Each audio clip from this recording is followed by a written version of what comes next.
نحمده ونصلي على رسوله الكريم اما بعد فاعوذ بالله من الشيطان الرجيم بسم الله الرحمن الرحيم بديع السماوات والأرض أنى يكون له ولد ولم تكن له صاحبة وخلق كل شيء وهو بكل شيء عليم۔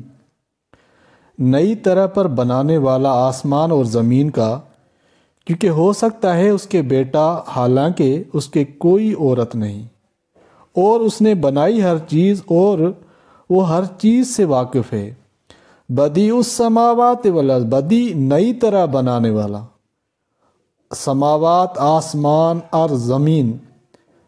یہاں پر اللہ تعالیٰ نے فرمایا کہ نئی طرح پر بنانے والا آسمان اور زمین کا، کیونکہ ہو سکتا ہے اس کے بیٹا حالانکہ اس کی کوئی عورت نہیں ہے۔ اللہ تعالیٰ نے ہر چیز بنائی ہے اور ہر چیز سے واقف ہے۔ آگے فرمایا ذالکم اللہ ربکم لا الہ الا ہو خالق کل شیء فاعبدوہ وہو علی کل شیء وکیل۔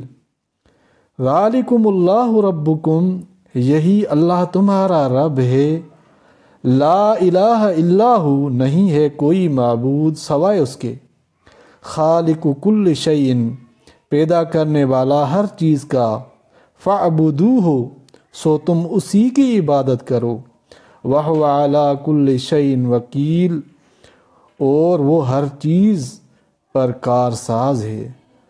اللہ تعالیٰ نے یہاں پر زمین اور آسمان کی پیدائش اور یہ فرما کر کہ اس کی کوئی بیوی نہیں، اپنی توحید کا اعلان کیا تاکہ مشرکین کا رد ہو، جو مشرکین اللہ تعالیٰ کو بیٹے اور بیٹیوں والا کہتے ہیں۔